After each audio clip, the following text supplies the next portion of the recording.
महाभारत के बारे में फैलाए गए 3 सबसे बड़े झूठ। तीसरे वाले झूठ के ऊपर आप लोगों को यकीन ही नहीं होगा। वीडियो को लास्ट तक देखना और अपने दोस्तों को शेयर जरूर करना ताकि उन सबको भी सच्चाई के बारे में पता चले।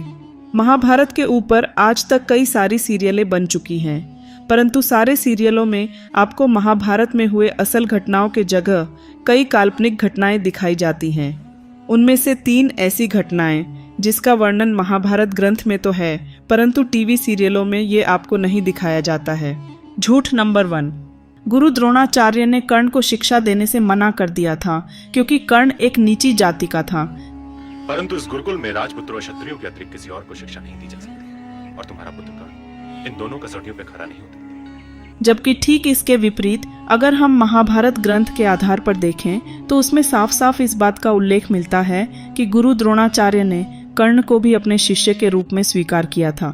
इसके अलावा जब सूर्यदेव कर्ण के सपने में आकर कर्ण को चेतावनी देते हैं कि देवराज इंद्र कल उससे कवच कुंडल दान में मांगने वाला है, तब कर्ण सूर्यदेव से कहता है, देव, मेरे पास जो अस्त्रों का महान बल है उसे आप भी जानते हैं, वो मैंने गुरु परशुराम और महात्मा द्रोणाचार्य से सीखी है। झूठ नंबर 2, अभिमन्यु एक कमजोर योद्धा था और कर्ण ने अभिमन्यु को कष्ट से मुक्ति देने के लिए उसका वध किया।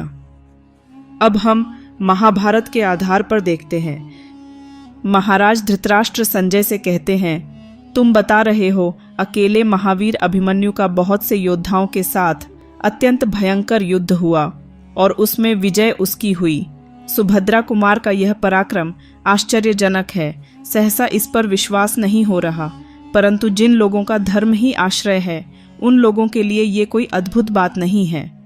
फिर आगे संजय कहते हैं, महाराज, सारे योद्धाओं को भागते देख द्रोणाचार्य, अश्वत्थामा, बृहदबल, कृपाचार्य, दुर्योधन, कृतवर्मा और शकुनी ये सब अत्यंत क्रोध में भरकर अपराजित अभिमन्यु पर टूट पड़े, परंतु आपके पौत्र अभिमन्यु ने उन सबको युद्ध से भगा दिया। आगे अभिमन्यु और दुर्योधन के पुत्र लक्ष्मण में भयंकर युद्ध होता है, जिसमें अभिमन्यु दुर्योधन के सामने उसके पुत्र का वध कर देता है। लक्ष्मण को मारा गया देख सब लोग जोर जोर से हाहाकार करने लगा। अपने प्यारे पुत्र के मारे जाने पर दुर्योधन कुपित हो उठा और सारे क्षत्रियों से इस प्रकार बोला, सब लोग मिलकर इस अभिमन्यु को मार डालो। झूठ नंबर 3, कर्ण ने द्रौपदी को कुछ गलत नहीं बोला और वो द्रौपदी के वस्त्रहरण के समय द्रौपदी को बचा रहा था। इसे सुनने के बाद ये समझ नहीं आ रहा है कि ऐसे बकवास सीरियल बनाने वाले लोग कौन सा सस्ता नशा करता है। तो चलिए देखते हैं महाभारत ग्रंथ में द्रौपदी वस्त्रहरण के बारे में क्या लिखा है। जब द्रौपदी को दुशासन सभा में घसीट के ला रहा था, तब द्रौपदी मदद के लिए भीष्म, द्रोण और धृतराष्ट्र से कुछ बोलकर पांडवों की ओर देखती है। आगे इस श्लोक के अनुसार द्रौपदी को अपने दीन पतियों की ओर देखती देख दुशासन उसे बड़े वेग से झकझोर कर जोर जोर से हंसते हुए उसे दासी कहकर पुकारने लगा। उस समय द्रौपदी मूर्छित सी हो गई थी। कर्ण को बड़ी प्रसन्नता हुई। उसने खिलखिलाकर हंसते हुए दुशासन के उस कथन की बड़ी सराहना की। सुबल पुत्र गांधार राज शकुनी ने भी दुशासन का अभिनंदन किया।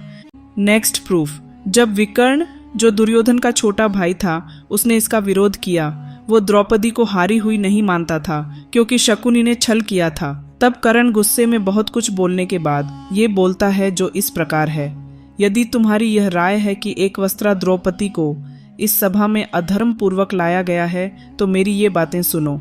कुरुनंदन, देवताओं ने स्त्रियों के लिए एक ही पति का विधान किया है, परंतु यह द्रौपदी अनेक पतियों के अधीन है, अतः ये निश्चय ही वेश्या हैं। इसका सभा में लाए जाना कोई बड़ी बात नहीं है। यह एक वस्त्रा अथवा नंगी भी हो तो भी यहाँ लाई जा सकती है। यह मेरा स्पष्ट मत है।